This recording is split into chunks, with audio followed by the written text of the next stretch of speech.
Chaque année, 16 000 incendies se déclarent dans les entreprises, mettant en lumière l'importance des formations en milieu professionnel. La formation à la gestion d'évacuation joue d'ailleurs un rôle crucial pour assurer la sécurité de vos collaborateurs, à condition d'organiser des sessions vraiment efficaces. Pour vous aider à atteindre cet objectif, nous vous proposons 4 conseils pour mettre en place des exercices d'évacuation performants.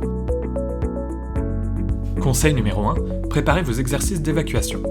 Avant de procéder aux entraînements, une partie théorique sera abordée durant laquelle vos salariés seront formés aux consignes de sécurité de votre établissement pour connaître les instructions à suivre en cas de départ de feu, aux consignes d'alerte de votre entreprise pour connaître le numéro d'urgence à composer, les informations précises à transmettre aux pompiers et les démarches à suivre pour assurer la sécurité de tous. Ils seront également formés au rôle possible du personnel en cas d'évacuation. Pour qu'une évacuation se déroule en toute sécurité, elle doit être organisée. Chaque stagiaire se voit alors attribuer un rôle bien défini pour procéder à l'exercice dans des conditions réalistes. Conseil numéro 2, attribuez des rôles clairs lors des exercices. Pour que l'évacuation soit efficace, chaque membre de votre équipe doit connaître son rôle. Définissez des responsabilités. Par exemple, le guide-fil aide à diriger les personnes vers la sortie la plus proche. Le serre-fil s'assure que tout le monde évacue et note qui est bien sorti. Le coordinateur d'évacuation recueille des informations et les transmet au secours. Conseil numéro 3. Faciliter l'identification du point de rassemblement. Le point de rassemblement joue un rôle essentiel dans la sécurité de vos collaborateurs après une évacuation. C'est l'endroit où chacun se regroupe pour assurer sa protection et procéder au comptage des personnes. Pour cela, veillez à ce que le point de rassemblement soit facilement accessible.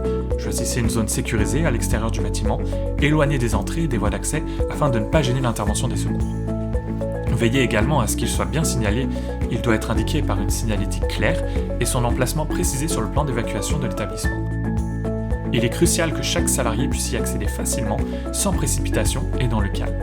Ces mesures permettent de protéger vos collaborateurs des risques d'explosion, ainsi que des fumées qui représentent le principal danger lors d'un incendie.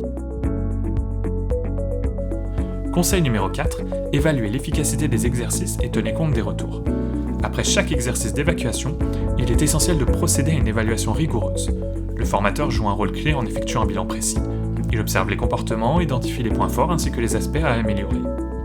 Ce bilan peut inclure la vérification du matériel comme des extincteurs adaptés au type de feu et le bon fonctionnement des installations de sécurité incendie. Tenez compte de ces retours pour ajuster vos dispositifs de sécurité et affiner les procédures. Cela permet non seulement de corriger les faiblesses, mais aussi de renforcer les bonnes pratiques, assurant ainsi une meilleure préparation de votre équipe en cas d'urgence. Pour en savoir plus sur la prévention des risques incendies et sur nos formations, rendez-vous sur notre site internet.